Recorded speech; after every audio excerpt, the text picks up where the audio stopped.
Hey everyone, welcome back to Citywide Blackout, your home for music, movies, and more. I'm your host, Max Bowen. In this episode, I'm chatting with author Joan Law Lowell for her book, Teach the Little Spirits, The Ten Commandments. This book introduces young children to the concepts of the Ten Commandments through the daily adventures of animals down on the Little Lord's farm. Joan and I talk about how she went from concept to finished project, and some of the changes that got made along the way, including a fact check to make sure the book was Bible-friendly. And well, folks, when it comes to religion, it's a tricky subject to talk about, no doubt about it, especially when it comes to talking to kids. Well, my next guest may have a great way to deal with this. I'm talking to author Joan Law Lowell for her new book, Teach the Little Spirits the Ten Commandments. Joan, welcome to the show. It is great having you here. Thank you, Max. I'm happy to be here. All right.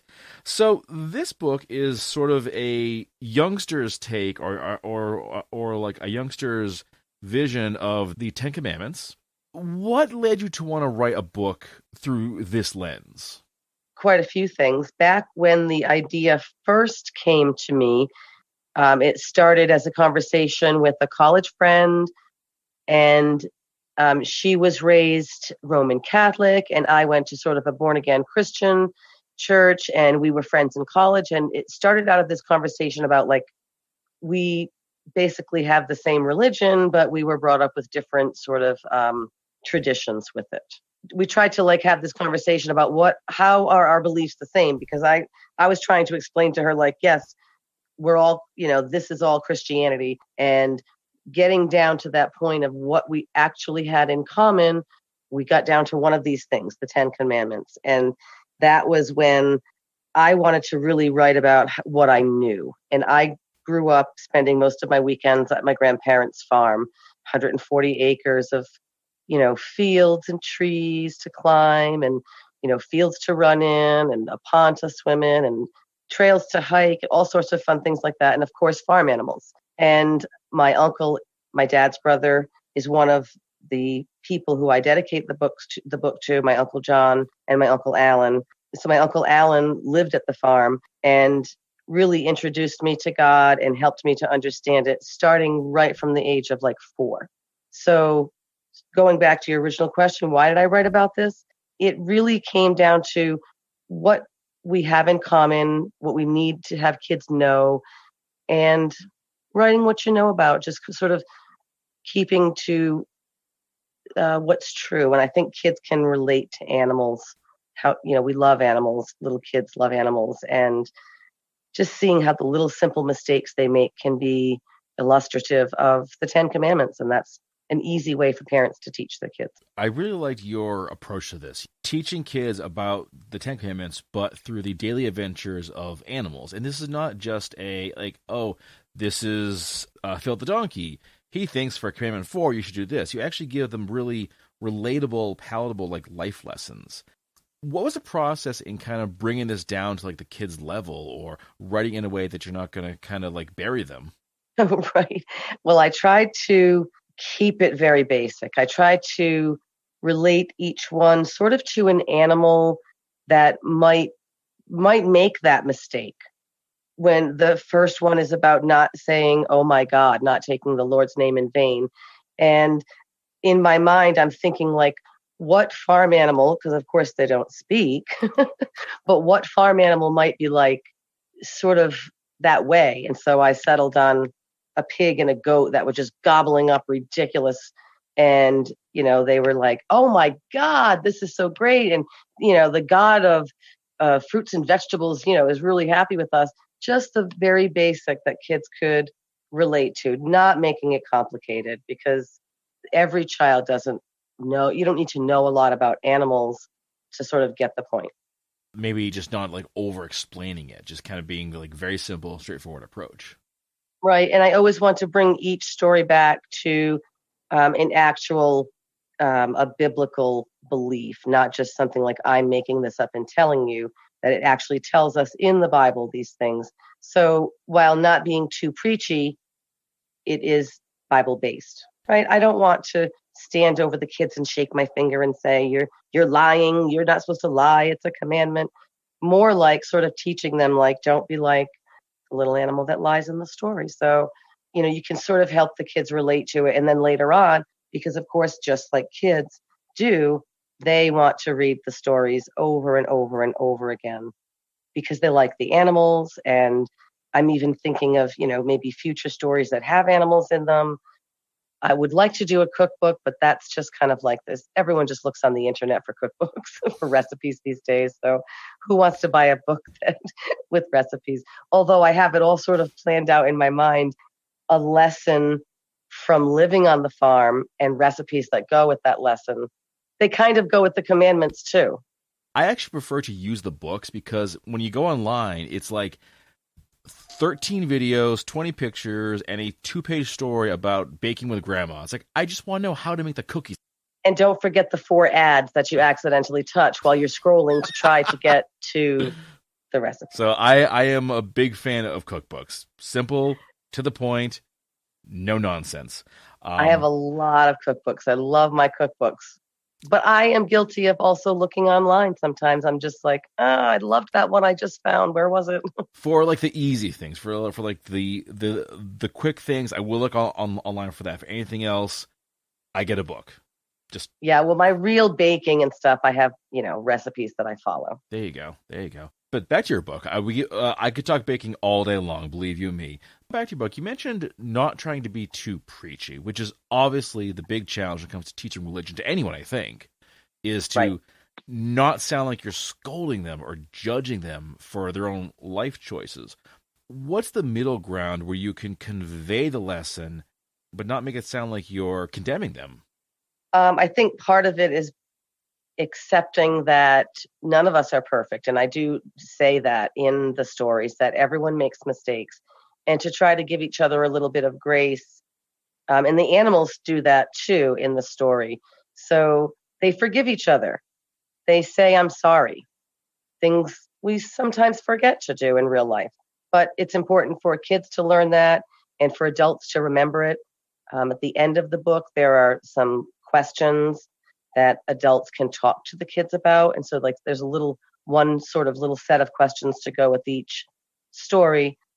Just sort of conversation starters, not like a quiz at the end of the book, more like what you can talk to your kids, like, what do you think? So not being preachy, again, grace, allowing people to make mistakes, allowing, like, the animals all basically make the mistakes or almost come close to committing the sin of breaking the commandment. But even the ones that do, the other animals that come around and tell them, like Henry the horse is one of our wise characters, and Beatrice the wise old owl, they tell the other characters what we should be doing, but also allow them that error. And then you can do that over and over in life.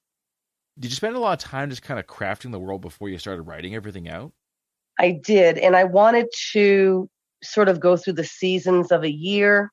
So if you look at the beginning of the story, they'll mention if it's, summer or fall, or if it's a rainy or sunny day, if it's winter. Truth be told, the characters' names, not their personalities, but the names of the characters are a lot of my family members and friends. So Farmer Trent is actually my oldest son. Yeah, and his helpers are his next 2 brother and sister down. And some of the animals are named after my older children too. Did they know this when you were writing the book? No. Fantastic. No, they didn't. They wanted to make sure all of them didn't want to be like a bad animal or really do like a really bad thing. This is the challenge, though, of putting people in your books or having them influence a character. When they see it, Absolutely. They'll be like, am I really like that? Is that how you see me? I did tell them afterwards that I used their names, but really I didn't use their personalities. I don't think I did anyways. I didn't try to. For example, one of my daughters is Maggie the mouse, and Maggie steals some food, but Maggie hasn't stolen anything in real life. Not that I know of, I mean. Okay, moving on. She's a very good girl. I'm certain she is. Any particular stories out of this whole list that you really resonate with or that are really popular amongst the readers? Well, I think even though there are only 10 commandments, one of the most popular stories is probably the 11th story, and that was the greatest commandment. So the last story. And I think that resonates with people right now. It's not exactly the same as the other stories where sort of someone is about to commit the sin of breaking the commandment. It's more about a culmination of all the learning that's taken place on the farm during the previous 12 stories.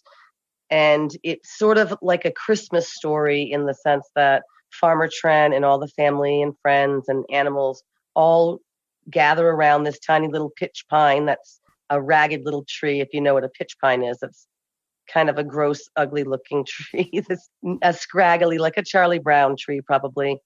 And they all gather around, and the animals place little pieces of ribbon and things like that. And Farmer Trent just reminds us all about the greatest commandment, how we really need to treat each other well, how we really need to put God above everything else, but treat each other with kindness, with forgiveness, with love in our hearts. There's been too much judgment on each other and just nastiness to each other that we really need to. You don't always have to agree. Just being kind and forgiving does not mean you agree or you give in against your principles. Doesn't mean you give in your principles, but it opens that door for a conversation that's civil, but allowing the other person the grace of they're not me, but I would still like to be treated with kindness, no matter how different you are. I got that from my mom, really. She's been the one that taught me. She used to tell me to come down off my high horse. I don't even like horses, really, because I'm afraid of them. But she meant, don't think that you're better than anybody else, because you're good at something. There's probably a lot of other things that you're not good at, and other people will be much better than you at. So it helped me to be humble to hear that and maybe get over my fear of horses. Yeah, maybe. Is Farmer Trent meant to be sort of a spiritual figure himself? Yes, I hope so, because he's a father figure, for the farm. He's consistent for the animals, like God is consistent to his sheep, so to speak, to his church. I've often said during this whole coronavirus year, last year, that I am so grateful that God is in charge, because I already know how the story ends. No matter how much sickness and craziness goes on in the country, I already know that good wins over evil in the end. And so it gave me peace during all the very beginning part where it was a lot of anxiety, I think. And that was when I really started finishing up my drawings. I said, this needs to really come together. Speaking of which, I really, really love the artwork for this, which you also did. Did you do a lot of back and forth before you finally settled on an illustration that worked for each commandment? Yes. So I started just with a couple drawings that I just liked, and then I started to realize that I wanted to do at least one for every story. And I guess if I had thought about it or worked on it, longer than a couple of decades, the idea started a couple of decades ago. If I had actually worked on it, I would have put more drawings in, because actually when you see them on the paper, I really love how they look. But I did try to make one that went with each story, that was sort of authentic, but didn't show the same exact characters over and over again, try to show the farm a little bit. Now, you mentioned having grown up on a farm. Does this really reflect like what you saw and what you experienced there? Yes, in many ways, very much so. And I have a little farm here, but it's nothing like that big farm. We have cows and pigs and guinea hens and things like that, and cats, of course, because that's a big part of having a farm. It's not a real farm if you don't have cats. 7 cats, 12 cats. I think I've got about 5, and one just had a baby, so that's 6, and we might have a couple more pregnant mamas. Aw, that's nice. I like that. We'll be up to maybe a dozen in another month or 2. Jeez. They live in the barn, so they don't really come in. We have a couple that sneak in the back door once in a while, but they don't stay. As cats are wont to do. They smell the food cooking in the kitchen. I get you. Now, this is not your first time writing. You have done blogs for families and au pairs, but this is your first book. When the time came to get this shipped off, was there any anxiety about, like, okay, is it totally done? Should I tweak any more parts of it? Should I rewrite anything? Should I redo the drawings? Yes, and even worse, like, oh my word, this is going to be embarrassing. Will people laugh at me? Will they hate it? Will they say, Farmer Trent is a little fresh? He goes, I could have done just as good. He teases me all the time about my poetry too, because I've gotten some poems published and I share them with him. And he goes, really, Mom? They accepted that? They published that? They must have been desperate, he said. He's fresh, that Farmer Trent. Seriously, geez. Well, when people say that, say, okay, why don't you show me what you've published? Well, I did tell him he could write some, and I'd be happy to submit them for him. He didn't take me up on that yet. How are you able to kind of put the pen down and say, okay, no more, I'm done, off it goes? I went back to it a lot. When I say a couple of decades, right, the idea started when I was in college. I graduated college in 1994. So that was a while ago. But then I got married and I had half a dozen kids and, teaching career and stuff like that. And so I went back to it like a dozen years ago and I finished writing all the stories, but it was just sort of a rough draft. And I had a cousin who was a published author look them over and, he gave me some feedback. And so I went back and made some changes. Then life got busy and I just tucked it away. I had like one of those giant desktop computers that it was saved on, and that thing like exploded or whatever. So it's, the hard drive is in the attic, but the rest of it's kind of like, what are you ever going to do with it?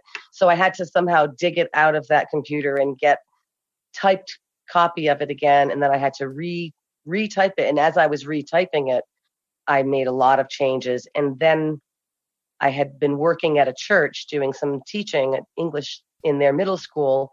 And I asked the pastor who was doing the school portion of the church, if he and his wife would sort of look at it and make sure it was Bible based, that I wasn't really kind of off the mark on any one of the stories.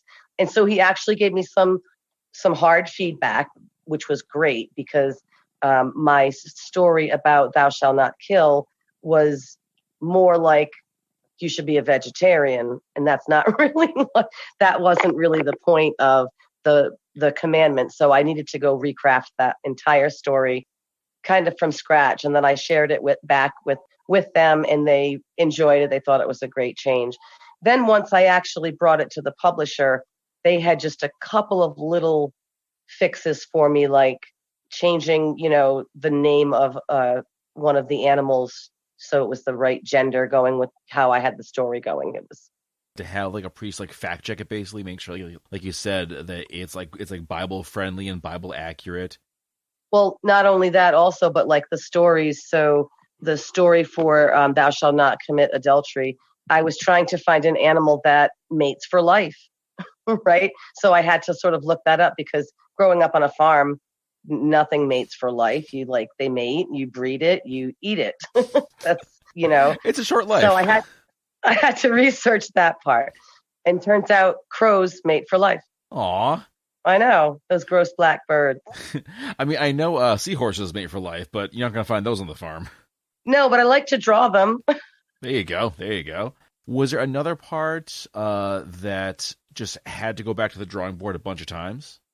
When I started really looking at this is really going to be something I'm going to put out there for everyone to read, I wanted to make sure that, as I said, like when I was in the beginning of the story, I say like if it's the spring or the fall, I wanted to make sure I didn't like just always do like it's a sunny summer morning, right? So I had to go back through and make sure I was really switching it up. Also that I didn't have the same sort of wise animal preaching to the other animals all the time. So sometimes it was the owl, sometimes it was one of the other animals that had learned something, or it was the horse or Farmer Trent. So going back and mixing it up and making sure there was enough variety. I also tried to use some literary devices, but then I tried to go back and say, well, it was a little bit too much, and so I took some things out because the audience, being little kids, some of my earlier revisions were a little too wordy because I tend to be a little wordy. Better to be too wordy than too little wordy. Have you had the chance to use this as a teaching tool for kids? I have not yet, not in a classroom experience, other than teaching my own children who are getting a little old and don't really want to sit down with mommy and have her read to them anymore. But my granddaughter is up and coming. She's 2.5. She'll be 3 at the end of April. So I have to start saying 3 because it's coming soon. So I will be using with her. And right now, the teaching that I'm doing is mostly in public schools. So they sort of frown upon teaching the 10 Commandments. That's a whole different debate that we could have. Instead, I'm going to ask you about working with Lifebridge Publishing. So this is the company that published the book. How did you find them, and what was their reaction when you pitched the idea? So I originally was looking at a different publisher who was a more Christian publisher, Zondervan. While they were willing to work with me, once they actually saw my manuscript, and of course it's talking animals, they really said this isn't the type of religious content that we publish because it's not like real. You know, they wanted talking animals telling a Bible story wasn't their idea of what they wanted. So essentially they introduced me to Lifebridge, which is one of their secular arms, I would say, right? And that's who started working with me. And they thought the idea was great. And then when I showed them my pictures and they were showing me sort of the artwork that they could provide to go with it, I said, why don't we just use mine? Keep it all my work rather than someone else's sort of glossy drawings. I don't know. I think people appreciate it more, especially people who have bought the book who know me. They're like, didn't know you drew. Like they know I write, but not that the drawings are that professional. They're not, maybe they look like a kid drew them, but that's kind of the idea for kids to relate to them. They're not like a professional glossy 8x10 of a horse. This is the kind of thing that a really talented kid artist could possibly reproduce. You might even encourage them to say, hey, I bet I could do that. They can try it themselves. Absolutely. Even one of my neighbor girls, her mom bought a few of the books, and her daughter is encouraged that this is something she could do because she's actually a better artist than me. I don't know how she is as a writer, but her drawings are beautiful. Different style than me. It's that anime stuff that the kids are drawing these days, but it's really, really, I mean, she's talented. She has a future. She's only in 7th grade. So she'll be publishing in the future. Yeah. Or maybe you can collab with her someday. Right. That could work. You never know. Was it really important for you to be working with a publisher that had either a Christian beliefs or that their work focused mostly on religion? I did. That's why I started out with the Christian publisher. And of course, like I said, they sort of, I don't want to say like wasn't good enough, but it wasn't authentic enough maybe, or it falls into sort of the nonfiction, the fiction category because it's talking animals, but it's nonfiction because it's teaching something that's real, so it's kind of that fine line. Obviously, animals don't talk and they're not learning the 10 Commandments, but it was important to start out that way. I think once I got far enough into the process, I was willing to go with a non-religious publisher. And I don't know, for the next one, we'll see how religious the content is or not, if it's the cookbook or if it's some other teach the little spirits something else. That leads to my next question. What are you working on something now, or are you more just kind of letting this thing kind of settle now that it's out there for the world to see? I'm always working on something, but it's just a couple, like 3 or 4 different little things. So I like the idea of sort of creating a series, but it doesn't all have to be like religious. So I think Teach the Little Spirits the 10 Commandments is a great start. And maybe this will go somewhere with kindness or other types of things that you could teach little kids. And I might try to illustrate with some of your favorite friendly farm animals that you already know. There you go. There you go. Maybe Farmer Trench can make a return appearance. We'll work on him. Oh, dear. Oh, dear. What do you hope people get out of this? Is it about connecting with God and the lessons of the Bible, or is it more about learning just sort of general life lessons? I hope that people open the Bible after they read the book. I hope they actually open the Bible to find more information, to find God, really. I mean, I do want people to learn the 10 Commandments and just generally be better people, right? Because I think when you follow those commandments, it just generally makes you a better person. But in the end, I'd like to bring the glory back to God and have people open the Bible and decide for themselves that this is a great example for us. Even though we constantly fail, it's about getting up every day and trying to be closer to Jesus, trying to live a life more like that example, because that's why we're here, to try to be kind and loving to each other. That was the whole purpose until he comes again, as it says in the Bible. And so I want people to find God and turn to the Bible. That's, of course, share the book with your friends, but then go open the Bible and find the verses that I refer to, or, there's some in the back, there are some questions, and you can go back and look in different places, different books of the Bible to learn more about the story. And I like how on the front cover you have the chapters and verses already marked out, so you make it very easy. It's not hard to find them. You don't have to go searching through the whole thing page after page. And then in the back, at the questions at the back, and the little parent question area, the study guide sort of thing, it also points you to the New Testament, where some of the stories of the life of Jesus for people to go and read. Well, Joan, thank you so much for talking about this. It's been really good kind of diving into the book. But if folks want to learn more about you, if they want to see more of your work, where do they go? Well, you can find me on Facebook at Joan Law Lowell, author. Thank you, Max, for having me, taking this time to get my book out there and share my story and hopefully point some people to the bigger book, the Bible. You're very welcome. This is Angelina Singer, author of the Upper World series, and you're listening to Citywide Blackout, the best podcast for independent artists. All right, folks, that brings this episode to a close. You can follow the show on Facebook under Citywide Blackout and Twitter and Instagram under Citywide Max. Listen to the show on Podbean, Spotify, Apple Podcasts, TuneIn, Amazon Music, and every Saturday at 10 p.m. on Boston Free Radio. As always, keep those ears open.